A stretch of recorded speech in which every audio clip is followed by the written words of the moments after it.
In part 1 of this series, I showed you how to navigate Yonsei's course portal and shared all the essential tips you need for course registration. Whether it's finding the right courses or avoiding common mistakes, that video was all about setting you up for success for your time abroad at Yonsei University. If you haven't watched part 1 yet, I highly recommend watching it first so you're all caught up. Now let's jump into part 2.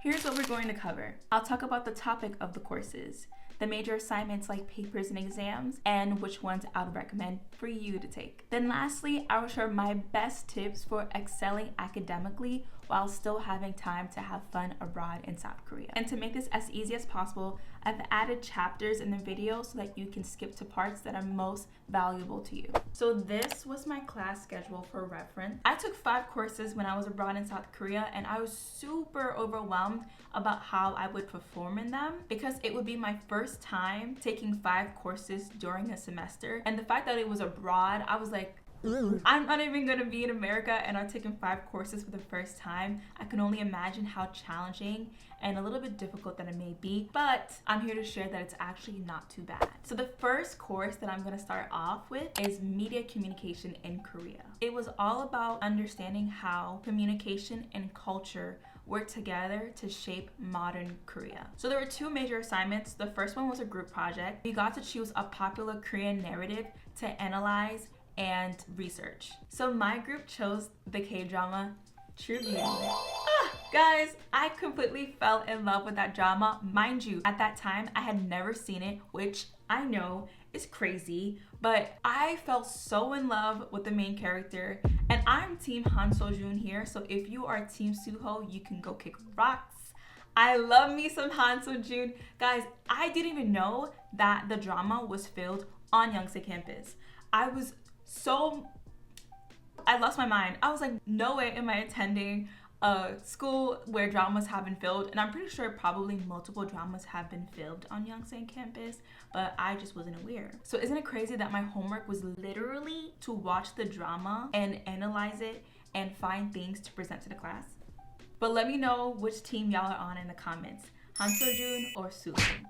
And then the final exam was to either write a 12-page paper or do a creative project. And of course, I chose the creative project. I grouped up with 4 girls and we created a podcast video reflecting on what we had learned from the class and how those interpretations and beliefs have shaped our experience as foreigners in Korea. I highly, highly, highly recommend this course because it was such an enlightening course for me. The amount of things that you discuss and analyze and think critically about is mind-blowing to me as a consumer of Korean culture. Like, for example, in the class I learned that Korea has one of the lowest birth rates. I think higher than Japan. I could be wrong because I feel like they were competing, but I swear Korea's on top, and that it also has high rates of bullying and suicide. So as much as, we foreigners like to glamorize and romanticize K-dramas, they actually do touch on things that impact Korean society and culture. It was also interesting to learn that Korea has high rates of plastic surgery, and we learned how that shows up in the daily lives of Koreans. It was so enriching to discuss shows and movies like Parasite, Physical 100, Singles Inferno, The Glory, DP, and so much more, guys. Even Gangnam Beauty. We discussed so many stuff that highlighted things that a foreigner may have not noticed or realized about Korean culture and society. Now, the second course, Understanding K-pop, is probably a course that y'all are very interested in. This course is all about breaking down K-pop, not just as music, but as a cultural phenomenon. We explored everything from the unique sound and visual to the global rise of K-pop and its fandom. We also talked about deeper topics which some might find controversial, like race, gender, and sexuality, and how K-pop fits into the bigger cultural and political context. So there were 2 major assignments in this course. The first one was a group project where each group got to pick a specific generation of K-pop. And y'all, mind you, when I got there, I thought I was a big K-pop fan. I was wrong. There were people who knew things like way back, like all the way back to 2004. Like people who have been fans like way back. way back. I became a K-pop fan literally during COVID-19, 2020. It's only been about 4 to 5 years that I've been a fan. So I low-key felt like a little imposter syndrome in the class because everybody, you know, was speaking their stuff. Like they knew so much stuff that I did not know. I'm just like, I'm here because of BTS. I feel like it's such a bad thing to say that you got into K-pop because of BTS, and I feel like a lot of people are throwing shade at BTS now or being like, oh, BTS is mainstream, like I gotta like the other group. I'm still sitting here eating up their content. BTS is one of the groups that I still pay attention to now, but I have expanded my taste. I will say I have expanded my taste, but they were my first. So yeah.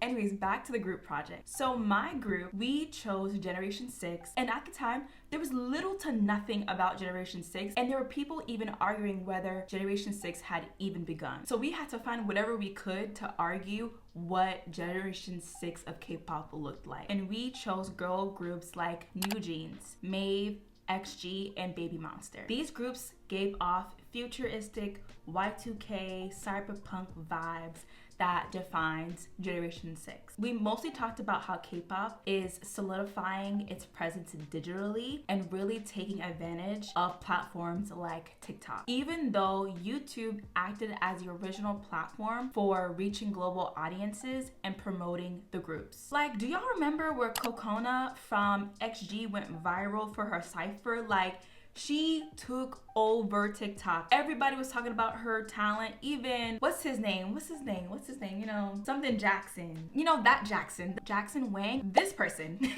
Even he said that she is the future of K-pop. Like these groups that are coming out, they're coming out different. They're coming out hot. They're coming out heavy. Like they're coming out with skills that if BTS came out with, they probably would have never survived. So like, and no shade, no tea, because I love BTS. But even Suga was like, how did we make it as trainees? Like these groups, they are way much more advanced in skills than these previous groups have been.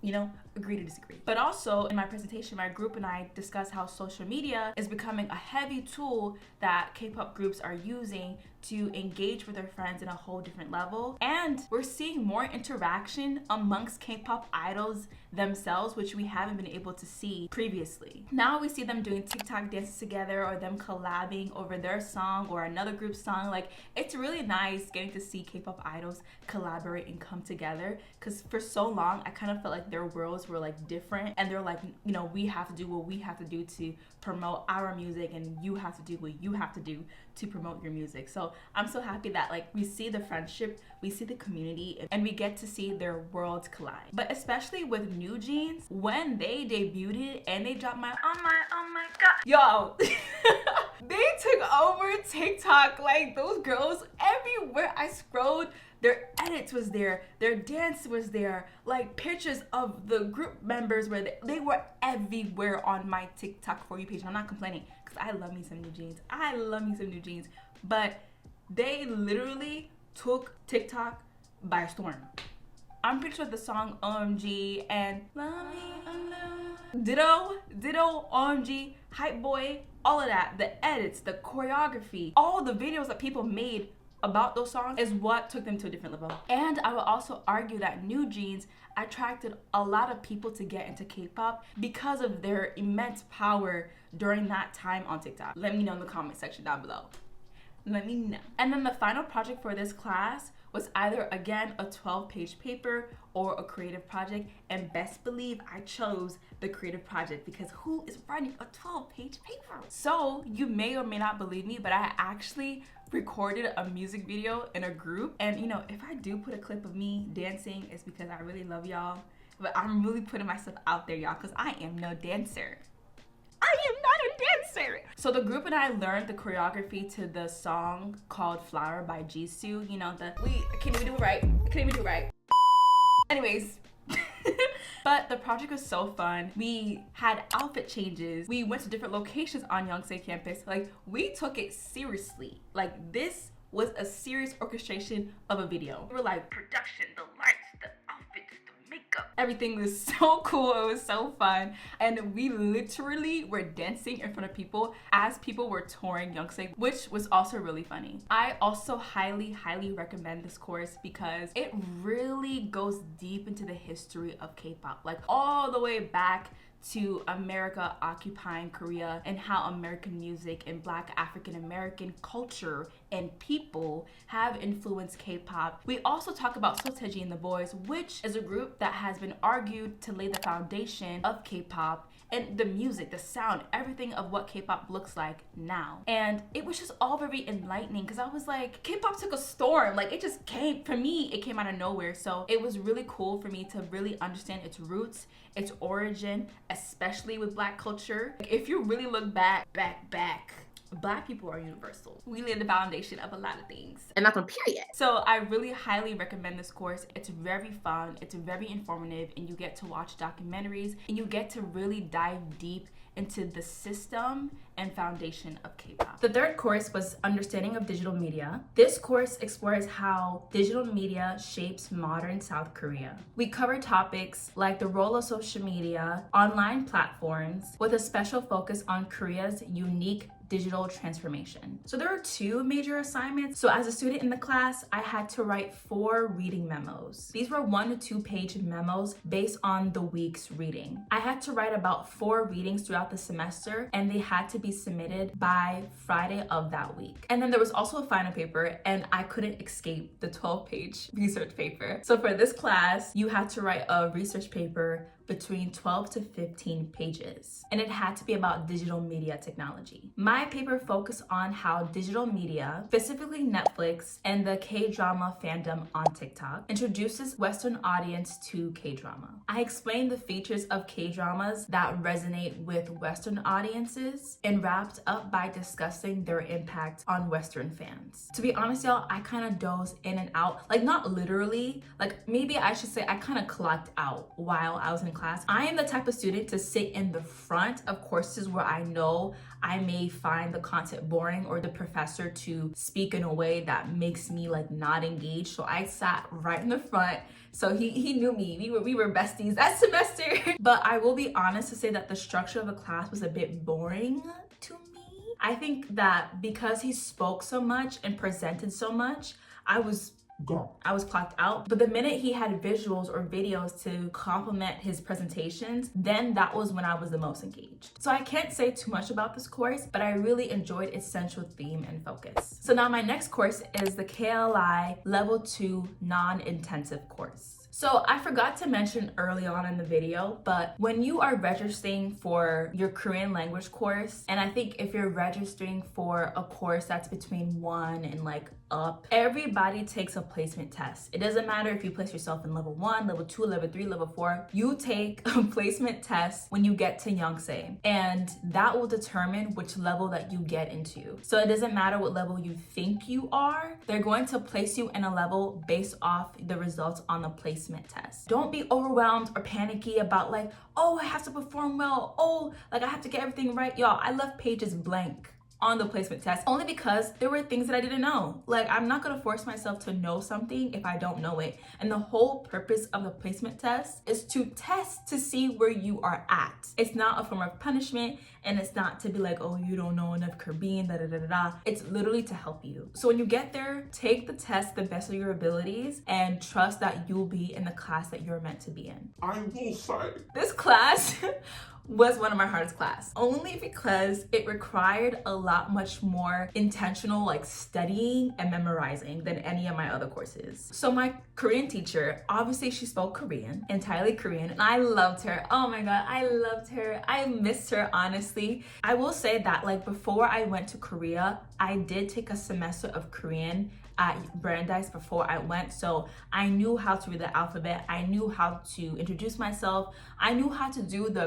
basic things I needed to exist and travel alone in Korea. I highly highly recommend. If you can take a semester of Korean before you go, I feel like it will only elevate your experience abroad. I'm not saying that you're gonna be able to have a full blown on conversation with a native speaker. You might. No, you're not. Let me not lie. You won't be able to do that, but you'll be able to say things that most people abroad, low key, may not be able to say. And I'm not shaming the people that don't know how to speak enough Korean, because you can also go there with no Korean. I'm just saying it will elevate and help your experience, especially when you're at a convenience store, when you're reading the labels or when you're reading signs. Like, it is very helpful. But my Korean teacher, she was a goof. She made the experience of learning Korean not serious. You know, like she kind of laughed at our mistakes. Like, maybe this is coming off in the wrong way, but she made us laugh at ourselves, which made the process of making mistakes or having the wrong answers not feel so bad. Like, I didn't punish myself for not knowing something, or I didn't prevent myself from participating because I was like, oh, I'm not sure if I have the right answer. Like, I was not afraid of making mistakes in front of her,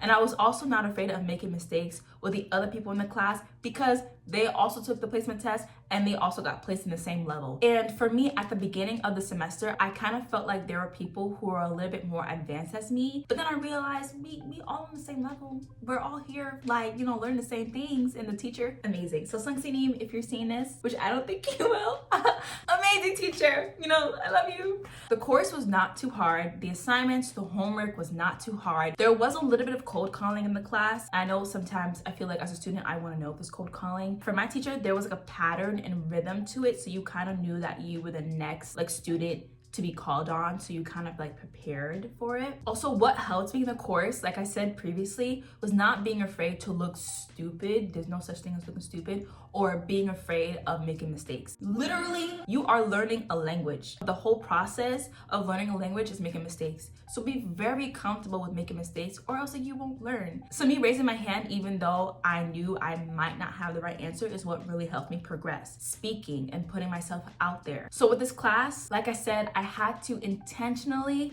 set time aside to study, memorize, and know that book like inside out. Yo, I was not playing. I was not playing when it came to that class, because I felt like I really wanted to improve my Korean. And two, I just really wanted to get good grades while I was abroad. I had 2 quizzes for the entire semester, 1 midterm and 1 final. And for the midterm and finals, you get tested based off of writing, listening, reading, and speaking. Writing is always the easiest for me. The speaking portion was a little bit nerve-wracking, but then I remembered that I was speaking with my Korean teacher, so that always helped me like calm down. But overall, your ability to pass and excel the course is dependent on the time that you make outside of class to study and familiarize yourself with the chapters. That includes studying the phrases, studying the vocabulary, listening to the audio recordings for that chapter, and studying key phrases and all of that to pass. And I'm pretty sure that they tell you what chapters that you're going to be tested on, so be prepared and make sure that you know so that you can do very well on these tests. But fighting! That's corny. Learning a language is never an easy task, but passing the class won't be easy, but it won't be hard either, as long as you take the necessary actions to be prepared for the exams and the class. My final course that I took is CIEE's personal class that they teach, called Intercultural Communication and Leadership. This course was all about helping us adapt and communicate effectively in South Korea and other cultural settings. We explored how cultural differences build self-awareness and develop leadership skills to navigate intercultural experiences. The major assignment in this course is the digital storytelling project. And this is a project where each student creates a 10-minute video curated based off your unique experiences abroad. One of the main benefits of the course is that at the end, upon successfully completing the course, you get a certificate. It's called CIEE, Certificate of Achievement and Intercultural Education. And they say that listing this certificate on your resume will make you stand out in the future when you're applying to jobs. At the beginning of this course, I was very aggravated, to be honest, because it was a lot of reading. The readings assigned each time that we met in class were super long, but when I looked back, I learned so much about intercultural communication skills and how to adapt and be flexible and be so immersed in your experience as a foreigner in a different setting and space. But one of the most important things that I took away from the course was that this course really inspired me to practice mindfulness. It really helped with me providing check-ins during my time abroad, because sometimes when you're on go, you're having fun in a whole new space and you're learning, you're not really checking in. So this course really gave me the moment and time to sit down with myself and literally write down how I'm feeling, and also write down things that I'm learning about Korean culture and society. I will also say that this course gave me a perspective and tools to utilize and navigate Korean culture in a way that I don't think I would have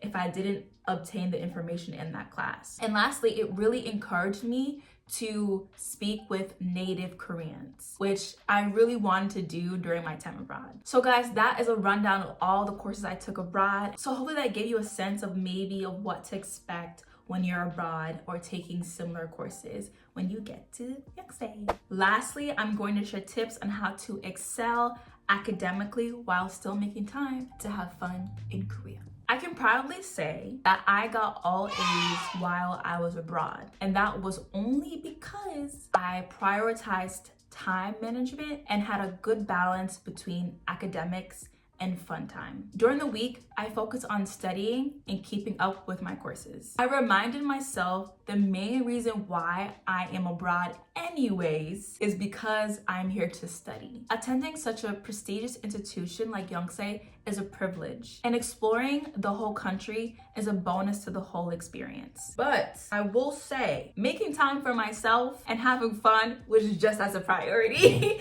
Like, we all know doing good in school is good, but also having fun. So I placed boundaries so I wasn't either studying too much or having too much fun. You will need to figure out what works for you when you are abroad, and you will slowly figure that out as weeks go by. And I will say, despite taking 5 courses abroad when I was in Korea, I still had the opportunity to travel to Busan and Jeju, and I know people who traveled to Japan and Thailand and other places while they were abroad. So you can do it too. My second tip, which is something I will stress and stress and stress. Attendance is so important at Yonsei. And I'm being dramatic because I don't want to say like they were dramatic about it, but let's just say how much it was stressed was very dramatic. They have one of the most strict attendance that I've ever experienced as a student. And the policy is even a little bit more strict for people taking KLI courses. I'm not even gonna lie to y'all, I probably missed 2 to 3 classes for each class during that semester. Like, I was so strict on myself in attendance. I was like, I cannot fail. So I made sure that I was planning around my courses. At Yonsei, if you're absent from a course for more than 1/3 of the total course meeting hours, you will automatically get an F, regardless of how you were performing in the course. So it don't even matter if you got an A. You miss 1/3 of the course total meeting hours, you get an F. That's crazy, y'all. So just plan around your schedule and make time to travel. My next tip is to try to plan out your courses strategically ahead of time. Try to plan out courses during registration or before registration so that you have free days, whether that looks like no classes on Mondays or Fridays. This will make it much easier so that you can travel to other places in Korea or outside of Korea while you're abroad. Also, talk to your professors. Like, they're not going to like bite you and yell at you. Like, they're a resource. If you feel like you may have to miss a class, talk to them, be proactive. They might be more understanding if you're being proactive, if you're coming up to them and telling them, hey, I may miss this course for a specific reason. It shows that 1, you respect them, you respect their time, and you respect their course. But most importantly, you're ensuring that your personal endeavors aren't interfering with your academic responsibilities. My third tip is how to stay organized and take notes like a pro in Korea. So I kept a Google Drive folder, and each course had its own folder. I made sure to add the syllabus for each course, and I saved all of my assignments there. At the start of the semester, I wrote down all of the dates of the major assignments,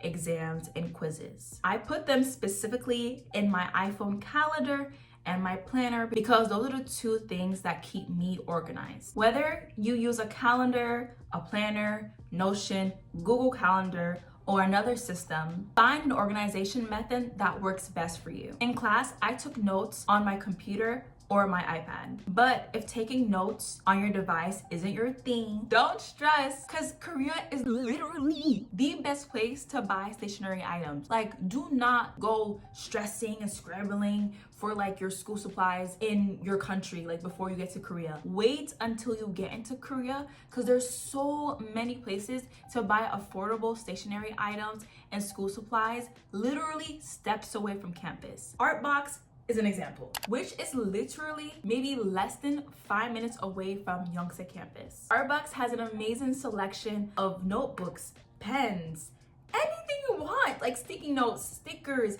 and they look cute and they're aesthetic, and like, you know, literally not walk but run to Artbox when you get to Korea. Run. However though, I think this is really important. If you're taking a KLI course, do not use your iPad or your computer. I believe that you need to have a physical notebook or a notepad, because like in the class, you'll pass around your notes a lot to like your partner, or your professor will check over your work and look over your sentences and your grammar, and make sure to have a physical notebook or something when you go to your KLI courses. My last tip is to choose courses that you're passionate about, or courses that are centered around a topic that you're interested in learning more about. All of my courses revolved around topics that I was deeply interested in. This made showing up to class, writing the papers, doing the readings so much more easier, because I was like, these are topics that I want to know more about. This was a long video. Thank you so much for watching the entire thing. I hope you found something meaningful and valuable in this video,